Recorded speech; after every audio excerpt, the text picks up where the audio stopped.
Okay, everybody, we've got a lot of people coming in. We will start in just a second.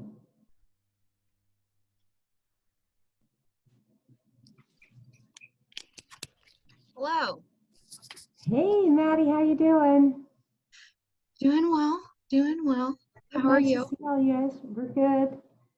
David, I see you. That's wonderful. Eric, Emily, Crystal, Courtney, awesome. Awesome. Okay, so here comes John. All right, well, I am going to go ahead and start. Can everybody hear me okay? Shake your heads. Yay, good, okay. Yeah, we don't have a lot of time, so I want to get going right away. And I want to welcome you all to the first session of our 30-minute Recruiter Industry Chat series. It's really fun to have you guys on the call, so thanks for joining. Appreciate it. Before starting, we have the typical housekeeping items to go over, so please, we are muting your mics. In the event that we miss you, please make sure your mic is muted. As we go through the discussion, if you have a question that you want to ask, please use the chat function. And just so you all know, I'm recording the session, so if you want to review it later, or if you know of others who might want to hear it, we'll definitely make it available. So we will have this forever and ever and ever. Okay, so let's go ahead and get started. As you all know, my name is Diana Cedar, and I'm the Employer Outreach Manager here at UCSB. I work with the Employer Services team in Career Services, and we're the externally focused arm of the office. And we work with employers and partners to provide UCSB students with lots of jobs and experiences. Also joining me on the call and helping with the technical side of this, and a fellow Employer Services team member is Amanda Asquith. She's the Internship and Experience Manager for Career Services, and she is, like I say, helping me troubleshoot and determine when questions come through and that type of thing. So a little background, this series is the result of the COVID-19 pandemic and the incredibly fast-changing economic situation we're witnessing as a result. So many fundamental changes are taking place in the hiring space right now that we decided to create an opportunity for dialogue between those on the front line of recruiting and the counselors and advisors here at UCSB who work really closely with our students. The idea is that current and really important information right now, hiring information, can be relayed and shared to the students. So this is how the series came to life. It's a variety of opportunities to talk with different professionals in HR about what's really going on right now, and to have them share their real-time knowledge so that we can share it with UCSB students as they're joining the workforce in this very challenging time. So I'd like to introduce our speaker today, a good friend of mine, Michelle Powell, the Talent Operations Partner at Under Armour, and she's ready to share her perspectives on what's going on and maybe offer some best practices for all of us to share with our students. Michelle and I actually met about 18 months ago at the very first UC Hire event sponsored by UCOP in San Francisco, and we've kept in touch ever since, and she's been so gracious. Inviting us to her office multiple times and actually hosting a group of about 30 Masters in Technology Management students last fall. So she's a great partner with us. So let me turn it over to Michelle, and she'll give you a brief introduction and tell us a little bit about her role, and then give us some thoughts on what's happening in recruiting, and we'll be able to ask some Q&A of her. So take it away, Michelle. Thanks, Diana. Can everyone hear me all right? Perfect. So I just wanted to start off by saying thank you so much for your time today.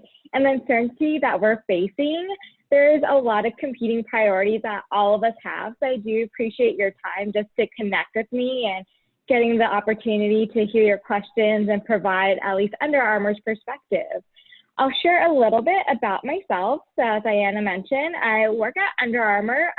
The specific division that I work in is actually Under Armour Connected Fitness. So Connected Fitness is the digital business of Under Armour. This is where we house our fitness app, our e-commerce. So not so much the shirts and shoes and hoodie side of the business, but more of the health and fitness side of Under Armour. I specifically work in our San Francisco office. For our digital business, we do have 3 main offices that we work out of.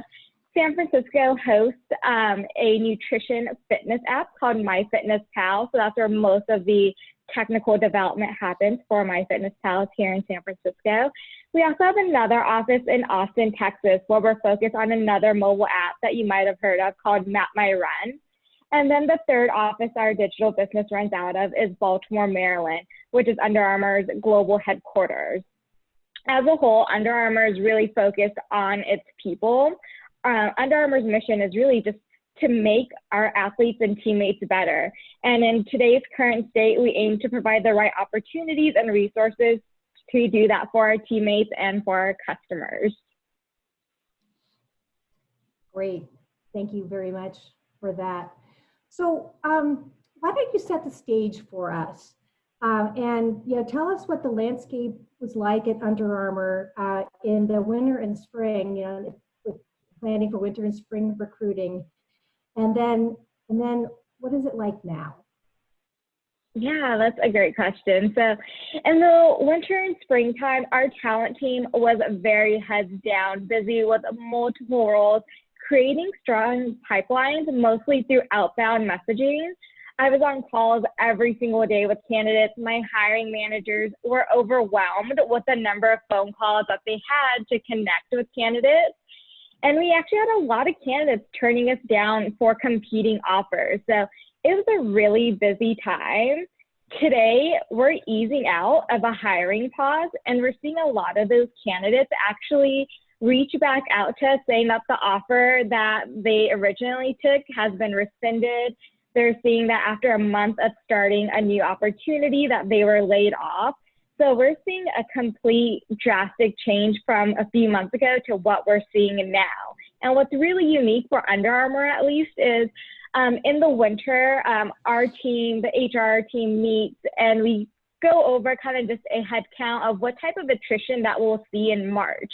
Typically, for Under Armour, March is a high attrition time because we have bonus payouts. And when we have those bonus payouts, usually right afterwards, we'll see a high amount of our teammates actually leave. And this is actually the lowest attrition rate that we've had in quite a few years. One of the selling points that wasn't so sexy for Under Armour in the past is that we're a very stable company, and now many of our teammates are choosing to stay with us because of the uncertainty that COVID-19 has been really just pushing out in the job market. Are you seeing those kinds of numbers change across each one of the different offices in the country?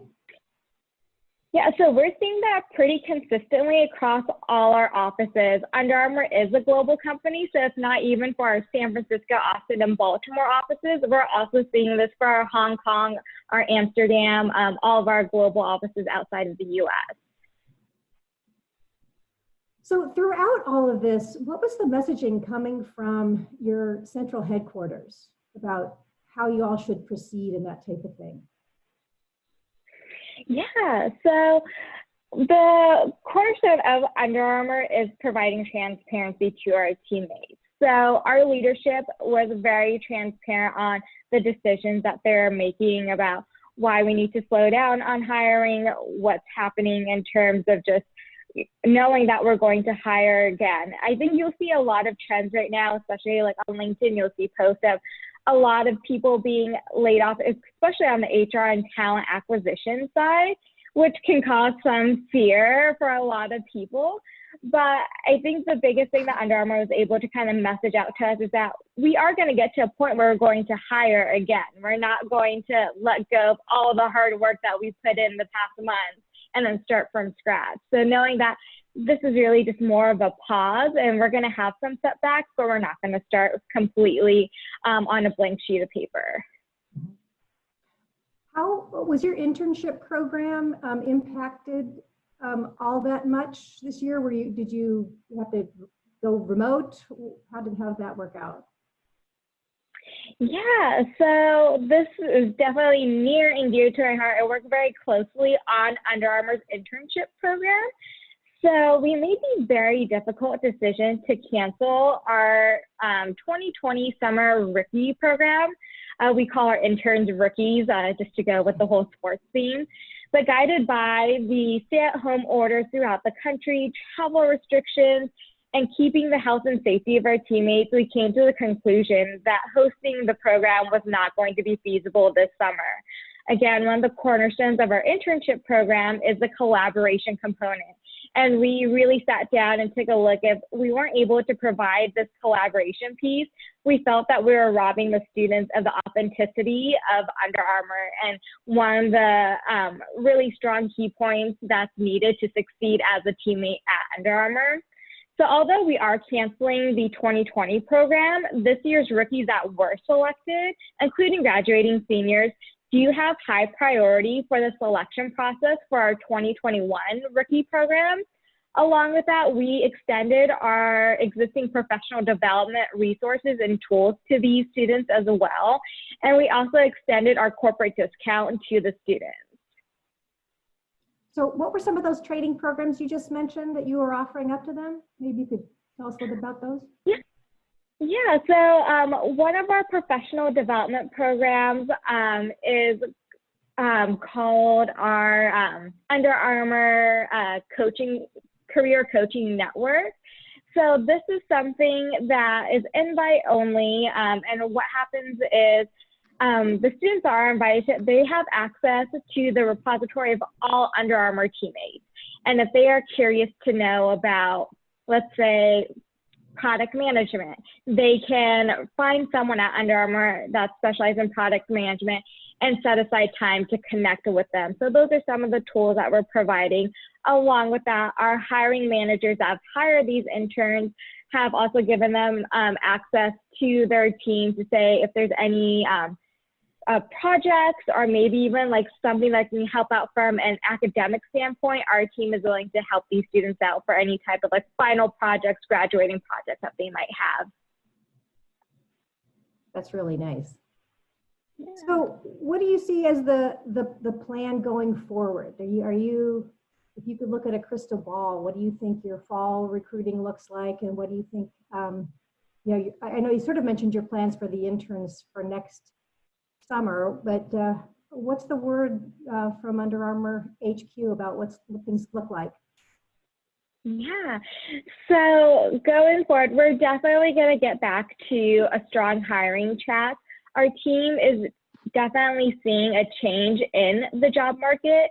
I would say in January and February, the job market was strongly favored towards candidates. We're now seeing that shift go towards the employers. And I think a big thing that will change as well, especially here in the Bay Area, is seeing a change in compensation.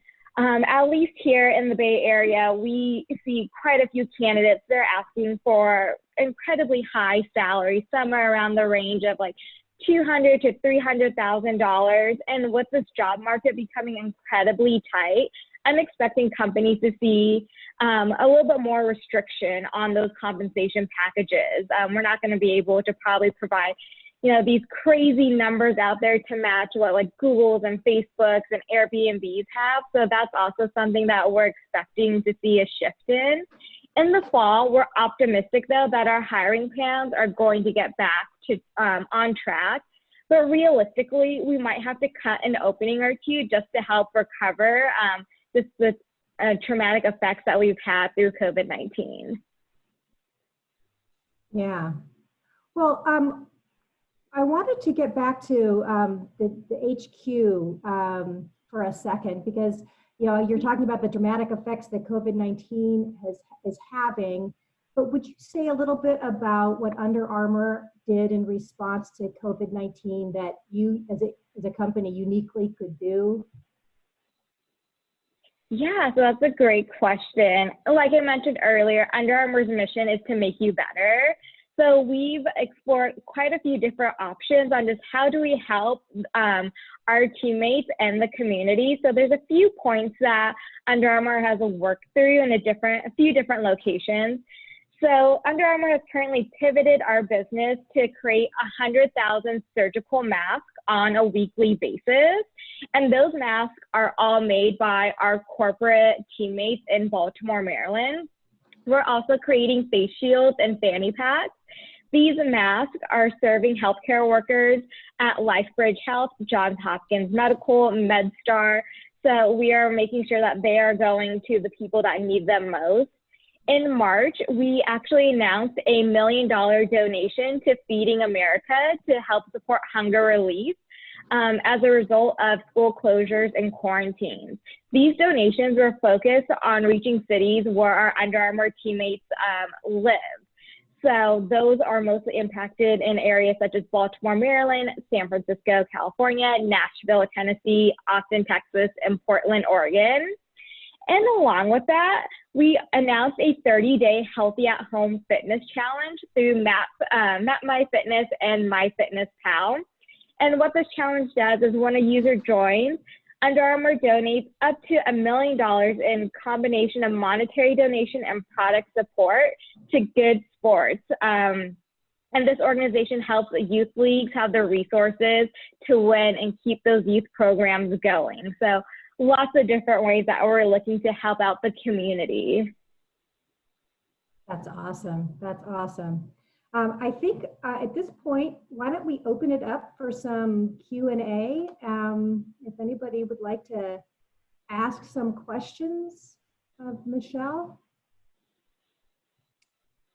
So one question that has been typed in already, which I think you already spoke to, Michelle, is has Under Armour rescinded any offers? So I can speak a little bit more to that. So I can proudly say that Under Armour has not rescinded any offers. That was a huge focal point that we decided as an HR team that we were not going to do any offers that went through. We were going to seek through good on them and have those teammates start. And then what we did do though is any candidate that was in process of interviewing, so if they're at a phone screen stage, interviewing with the hiring manager on site, we put those steps on pause and we ensured our candidates to know that once this hiring pause is over, that we will continue at the step that we left off at. Michelle, this is David. I'm curious, I know you don't, I know lots of people are trying to figure out what's going to happen and when are things going to change. But what is your personal feel about when you might start being available to start interviewing and hiring again? What would be your guess? So that's a great question, David. I would say we are easing out of our hiring pause right now. So actually last week it was announced by our Chief People Officer that select roles will start opening up. So we are actively hiring for select roles approved by our Chief People Officer. I would say we'll probably go back to full-blown hiring, just like how we were a few months ago. I would say my guess is probably somewhere around September, and that's me giving a very overly cautious timeline. I know other companies have mentioned that, like Google for one point has mentioned that they're not hosting any in-person event until 2021. We're trying to monitor everything by a day-by-day basis to see where we're at. And I think at this point, probably late summer, we're hoping to get back to that full ramp-up stage of just getting all those roles open back up. Okay, thank you. So Michelle, as part of all these changes, have you guys used, are you changing your hiring process at all and using technology in different ways? Yeah, so it's been really interesting because we really power our recruitment process based off of candidate feedback. And one of the feedback pieces that we've got was that sometimes our process can feel a little bit automated and not so much high touch, leading to not a great candidate experience. So, focusing too much on technology. So one of the technologies that we are using is a tool called HireView, where candidates can provide recorded interviews and send it over to us. And like, that wasn't really a great tool before COVID-19. Candidates are just like, oh, like, it just doesn't feel as personal. I'm not talking to a real person. But now with COVID-19, we're actually going back to those tools where it's just like, this is going to work better for our candidates because it's just that it's more on their time. They don't have to wait on a recruiter for a call. They're allowed to have a little bit more empowerment on how to run the recruitment process. So it's really interesting to see that tools that we were trying to phase out because they weren't so high touch are coming back into play and really working out in the scenario that we're in today. That's interesting. Any other questions? Yeah, I have a quick one. Well, I don't know if it'll be quick, but I do have a question. Hi, Michelle. Thank you for your time today. I was wondering about what do you feel like would be a good strategy for our seniors that are graduating or any of our graduating students if they're interested in working for Under Armour, but obviously, like you said, like it could be until September, hopefully sooner. What's the best way for them to go about connecting with you, letting you know of their interests? Like, what strategies do you have for them if they're not already in the application or interview process right now? Yeah, that's a great question. So I would definitely encourage students to reach out to someone at Under Armour. We're all pretty receptive on LinkedIn.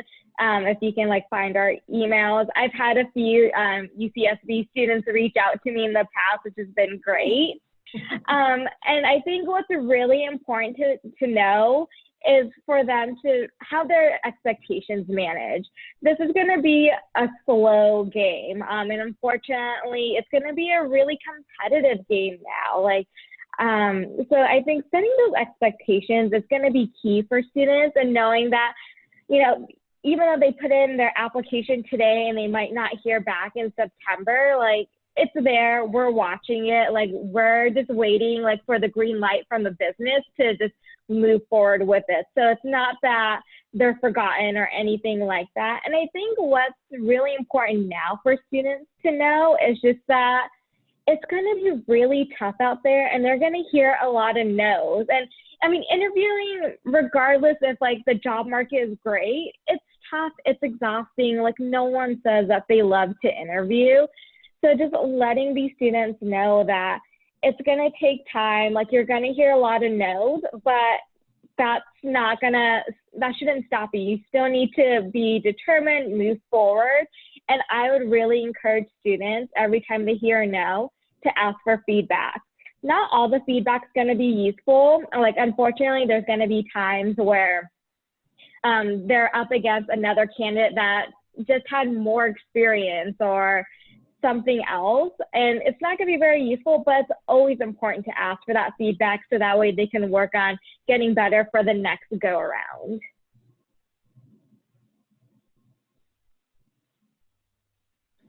Amanda, is there another question in the queue? I see Yeah, there is. This one's from Emily. So you mentioned kind of some ways that you all are looking now to recruit more using technology. Coming from a career services standpoint though as well, do you all have a timeline as of yet or an idea when you may start recruiting in person again? Yeah, so that's a great question too. So we don't have a timeline on when we're going to recruit in person again. We're really just concerned about the health and safety of not only our teammates, but the candidates that we interact with. So right now I feel like having those face-to-face contacts is probably not the safest route to go. And even in September, if we're looking to get back to a full-on recruiting process, we don't know yet if it's going to be safe enough to have those large events. We would recruit at like Grace Hopper, all these different large conferences, and it's really giving us an opportunity to be like, we might have to scale back or figure out new ways. And again, we always want to go off of what's going to be the value and the ROI for the candidates and students that we meet. And we understand that, as the world is moving to remote, sometimes there's a lot more value in those face-to-face interactions. So we're still trying to figure that out, and how do we balance remote Zoom calls or webinars versus that face-to-face interaction. Great, thank you. Are there any other questions in the queue there, Amanda? I see a couple of chats. Not necessarily questions, although David, your comment I think brings a good question to mind.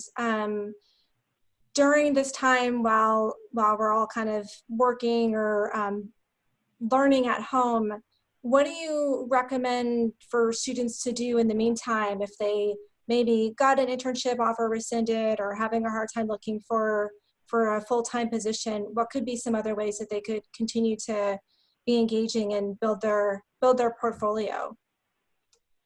Yeah, so I feel with this downtime, or we really call it downtime. I think for students it might be a little bit more time on their hands, but this would be a great opportunity to start building out their network virtually. They can go on LinkedIn, start messaging people, do like 30-minute coffee chats through Zoom, getting to know people. I think that's going to really help them out, building those relationships, even though all of us are at home. I also think working through just brushing up on their resume, kind of work on just what those interview questions are going to be like. I encourage any UCSB students, if they want to do some interview practicing, get an idea of just how do you pitch yourself, I'm more than happy to connect with students and provide that feedback with them. So those are the things I would recommend for them to do. I would also say a lot of students right now are also taking advantage of other alternative learnings. I know things like Udacity, Udemy, all these other courses or platforms are providing discounts. This is a great time to really take advantage of those additional learnings to stay sharp on those skills. Great, good suggestions, thank you. Great advice, great advice. And I have a question about how we as counselors can best help our students understand how to recruit electronically. Like when somebody is taking a higher view interview, I know that they didn't like it so much before, but now it's kind of become the thing, right? Do you have any advice for students who are starting to learn how to participate in an electronic recruiting process? Yeah, so I will admit it's still a new process for companies too. I think any recruitment team out there, they also value that face-to-face contact or that time, that personal time that you have with each other. So it's a learning curve for everyone, for students, for recruitment teams.